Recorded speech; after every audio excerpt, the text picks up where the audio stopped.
Bismillahirrahmanirrahim. Assalamualaikum warahmatullahi wabarakatuh. Kembali bersama saya Mutiara Motondang, mahasiswa pasca sarjana Universitas Islam Negeri Bengkulu.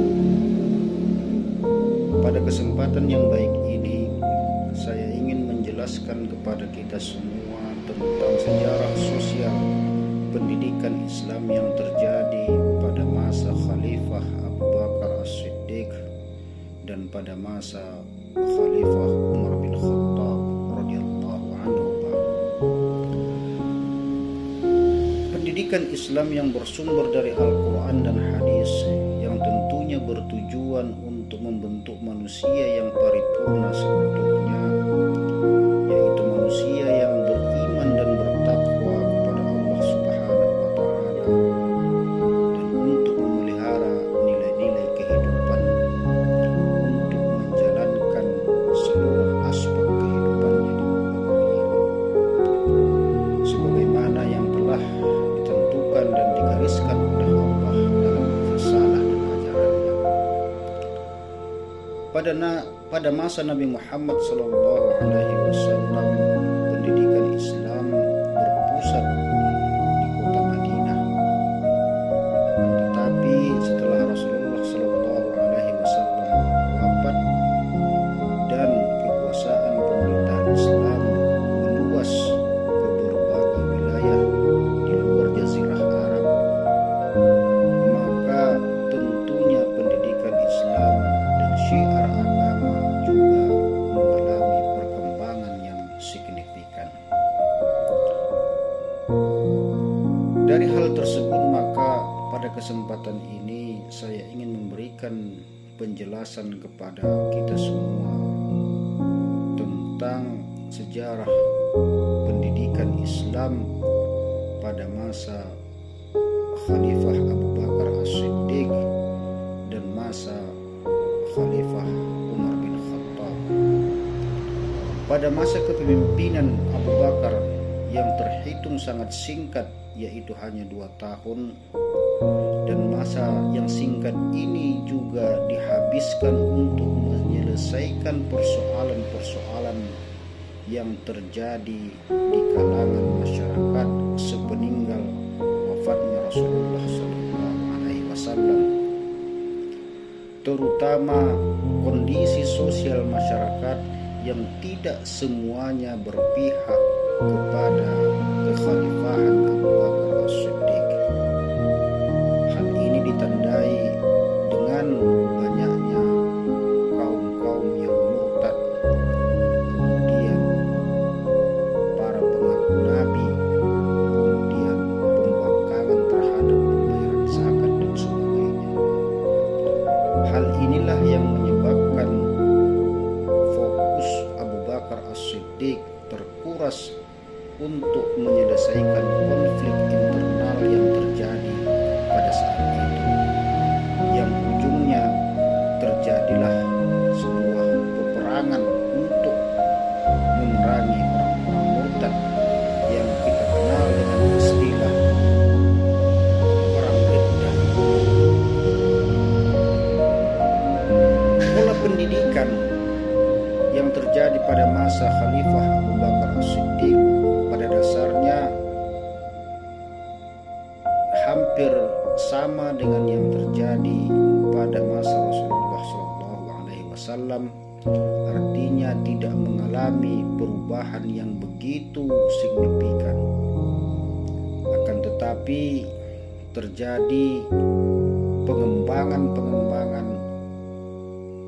pada masa Abu Bakar As-Siddiq, terutama pada lembaga pendidikan, yang mana pada masa Rasulullah lembaga pendidikan hanya terpusat di Madinah dan hanya di masjid-masjid.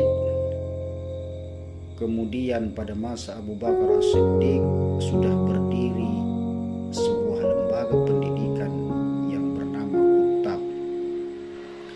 Kemudian materi pendidikan yang diajarkan pada Kutab tersebut sudah meluas, bukan sekedar membaca menulis, kemudian membaca Al-Quran,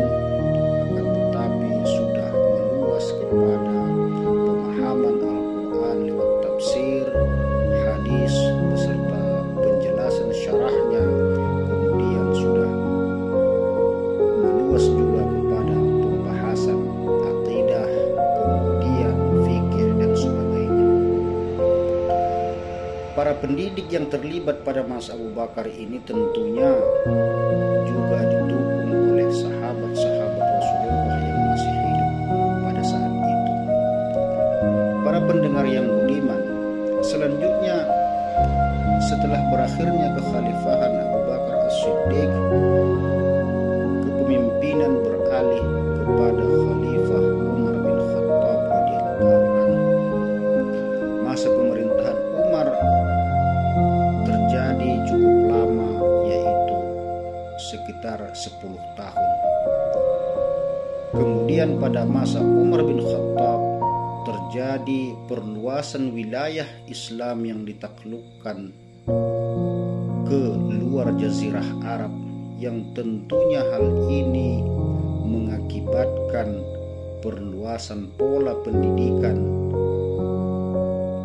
untuk wilayah-wilayah yang telah ditaklukkan oleh kekhalifahan Umar bin Khattab.